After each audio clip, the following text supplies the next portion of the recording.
Hi friends, कैसे हैं आप सभी लोग का मेरे YouTube channel selection with Shailesh में बहुत स्वागत है।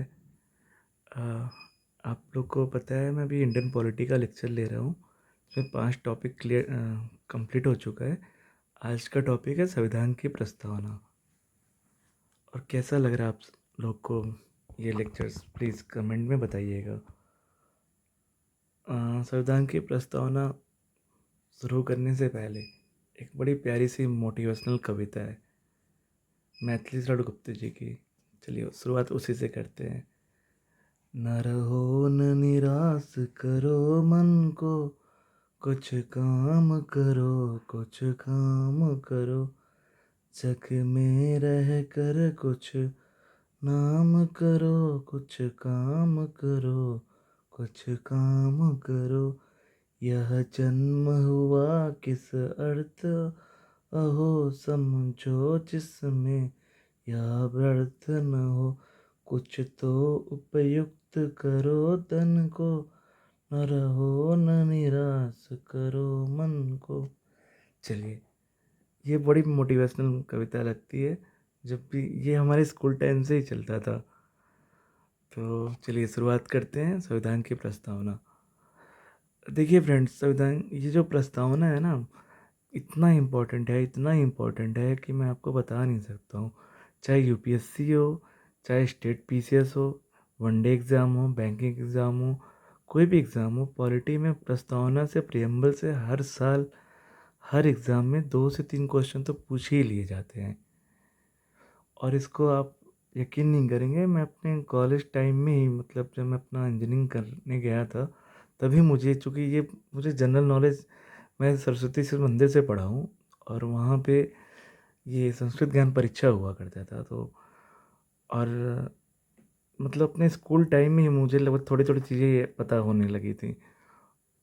तो मुझे ये 1 से 2 बार मैंने इसे ऐसे बस ध्यान से सोचा, क्या कह रहा है, क्या मतलब है इस चीज़ को। आप बस ऐसे ध्यान से सोचिए। जैसे प्रस्तावना में है ना, पहला लाइन, हम भारत के लोग, मतलब भारत कौन है, मतलब हम भारत के लोग हैं और क्या बताना चाह रहे हैं भारत के बारे में। तो ये चीज़ अपना बस समझिए, क्या बताना चाह रहे हैं, क्या मतलब इंट्रो करा रहे हैं, कुल मिला के ना एक इंट्रोडक्शन दे रहे हैं। और इंट्रोडक्शन देते समय हम लोग लास्ट में उस डेट को बताते हैं कि 26 नवंबर 1949 को हम लोग इस संविधान सभा को अंगीकृत अधिनियमित आत्मार्पित करते हैं। इसमें कितने प्रकार के न्याय हैं, ठीक है, कितनी प्रकार की स्वतंत्रता है। और मतलब इतना ही इम्पोर्टेंट है, बस आप 2 से 3 बार ऐसे पढ़ लीजिए ना, या तो सुन लीजिए, आप लोग को ऐसे ही तैयार हो जाएगा। मैं आपको अभी पढ़ के बता भी रहा हूँ और मुझे याद भी है। जैसे कैसे है ना, देखिए सुनिए ध्यान से।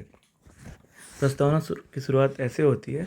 हम भारत के लोग भारत को एक संपूर्ण प्रभुत्व संपन्न, समाजवादी, पंथ निरपेक्ष, लोकतंत्रात्मक गणराज्य बनाने के लिए तथा उसके समस्त नागरिकों को सामाजिक, आर्थिक और राजनीतिक न्याय, विचार, अभिव्यक्ति, विश्वास, धर्म और उपासना की स्वतंत्रता, प्रतिष्ठा और अवसर की समता प्राप्त कराने के लिए तथा उन सब में व्यक्ति की गरिमा और राष्ट्र की एकता और अखंडता सुनिश्चित करने वाली बंधुता बढ़ाने के लिए दृढ़ संकल्प होकर अपनी संविधान सभा में आज तारीख 26 नवंबर 1949 ईस्वी इन ब्रैकेट मिति मार्क्सिस्ट शुक्ल सप्तमी संवत 2006 विक्रमी को एतद द्वारा इस संविधान सभा को अंगीकृत, अधिनियमित और आत्मार्पित करते हैं।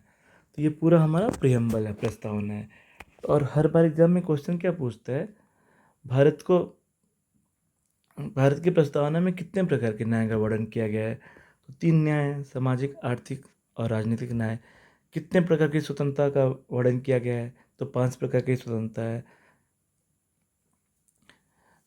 विचार, अभिव्यक्ति, विश्वास, धर्म और उपासना की स्वतंत्रता।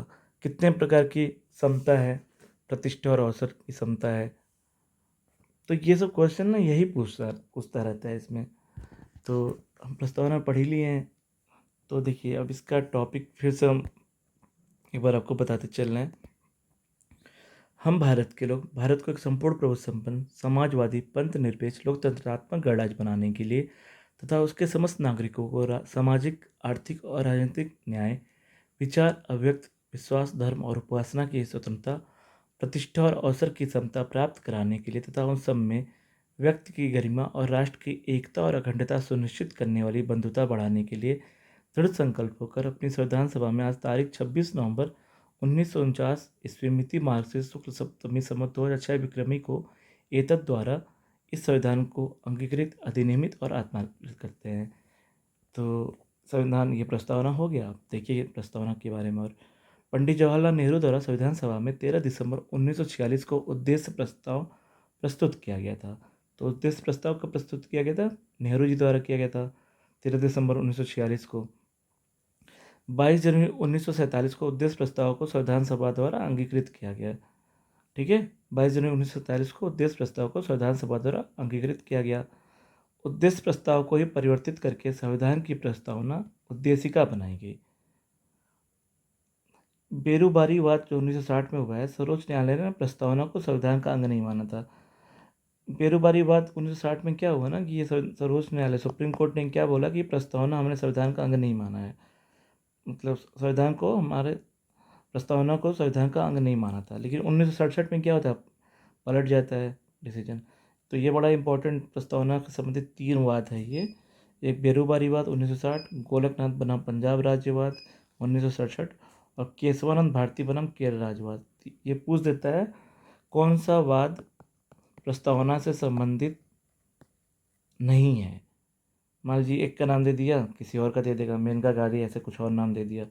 ठीक है, तो बेरीवाद में क्या बोलता है 1960 में कि प्रस्तावना को संविधान का अंग नहीं माना था। लेकिन गोलकनाथ पंजाब बनाम पंजाब राज्य 1967 में क्या बोला, उद्देशिका को संविधान की मूल आत्मा कहा गया। मतलब समझ रहे हैं, मूल आत्मा मतलब उसके बिना तो कुछ है ही नहीं है। और तीसरा क्या, केशवानंद भारती बनाम केरल राज्यवाद 1973, सर्वोच्च न्यायालय ने प्रस्तावना को संविधान का अंग मान लिया। ठीक है, और ये मुंबई बनाम यूनियन ऑफ इंडिया वाद में क्या 1994 में क्या होता है, उच्चतम न्यायालय ने यह अवधारणा पुनः स्पष्ट की कि उद्देशिका संविधान का भाग है तथा पंथ निरपेक्षता संविधान का मूल लक्षण है। अच्छा ये बताइए, यहाँ पे है ना पंथ निरपेक्ष और एक होता है धर्म निरपेक्ष, दोनों में क्या डिफरेंस होता है? पंथ निरपेक्ष का क्या मतलब होता है और धर्म निरपेक्ष का क्या मतलब होता है, ये आप कमेंट में बताइएगा। 42वां संविधान संशोधन अधिनियम 1976 द्वारा उद्देशिका में समाजवादी, पंथ निरपेक्ष और अखंडता शब्द जोड़े गए। ये पूछता रहता है, जो आपसे कह रहे थे ना कि 3 शब्द पूछता है, कौन से 3 शब्द जोड़े गए। तो 42वां संविधान संशोधन अधिनियम 1976 द्वारा समाजवादी, पंथ निरपेक्ष और अखंडता, ये 3 शब्द जोड़े गए थे। भारतीय संविधान की प्रस्तावना में निहित बंधुता शब्द किसी व्यक्ति की गरिमा एवं राष्ट्र की एकता और अखंडता को सुनिश्चित करता है। भारतीय संविधान की उद्देशिका अपने नागरिकों को 3 प्रकार के न्याय, सामाजिक, आर्थिक और राजनीतिक न्याय सुनिश्चित कराती है, जो मैं आपको अभी बताया हूँ। उद्देशिका संविधान के विधिक निर्वचन में सहायक है। सर अल्लादी कृष्ण स्वामी अय्यर के अनुसार उद्देशिका हमारे सपनों और विचारों का प्रतिनिधित्व करती है। के एम मुंशी के अनुसार क्या है, उद्देशिका हमारे प्रभु संपन्न लोकतंत्रात्मक गणराज्य की जन्म कुंडली है। यानी के एम मुंशी सर के अनुसार क्या है कि उद्देशिका क्या है, हमारे लोकतंत्रात्मक गणराज्य की जन्म कुंडली है। उद्देशिका की प्रकृति न्याय योग्य नहीं है। प्रस्तावना में विचार, व्यक्ति विश्वास, धर्म और उपासना की स्वतंत्रता की बात की गई है। भारतीय संविधान की प्रस्तावना को संविधान की आत्मा कहा जाता है। बी आर अम्बेडकर ने संविधान उपचारों के अधिकार को संविधान की आत्मा और हृदय माना है। तो ये आर्टिकल 32 अनुच्छेद 32 जो है ना, भीमराव अम्बेडकर जी ने क्या बोला है, संवैधानिक उपचारों के अधिकार को संविधान की आत्मा और हृदय माना है। के एम मुंशी ने उद्देशिका को राजनीतिक जनपुत्री कहा है। बी आर अम्बेडकर ने संविधान को एक पवित्र दस्तावेज कहा है। एन ए पालकीवाला ने प्रस्तावना को संविधान का परिचय पत्र कहा है। ओके, सुभाष कश्यप ने क्या कहा है, संविधान शरीर है तो प्रस्तावना उसकी आत्मा, प्रस्तावना आधारशिला है तो संविधान उस पर खड़ी अट्टालिका। संसद प्रस्तावना में अनुच्छेद 368 के तहत संशोधन कर सकती है, हालांकि इसमें निहित ढांचे में नकारात्मक संशोधन नहीं कर सकती। स्पष्टतः संसद वैसा परिवर्तन कर सकती है जिससे मूल ढांचे का विस्तार व मजबूतीकरण होता है। अब तक प्रस्तावना को मात्र एक बार 42वें संविधान संशोधन 1976 द्वारा संशोधित किया गया है। वही जो 3 शब्द जोड़े गए थे क्या क्या जोड़े गए थे? समाजवादी, पंथनिरपेक्ष और अखंडता। तो इस तरह हमारा प्रस्तावना कंप्लीट होता है। और कैसा लग रहा है आप लोग को, प्लीज़ कमेंट में बताइएगा। और चैनल को सब्सक्राइब भी करिएगा, अपने दोस्तों के साथ शेयर भी करिएगा। चलिए फ्रेंड्स, इसी के साथ आज का टॉपिक ख़त्म करते हैं। नेक्स्ट टॉपिक क्या होगा? भारत संघ और उसका राज्य क्षेत्र। चलिए, thank you so much. Have a good night.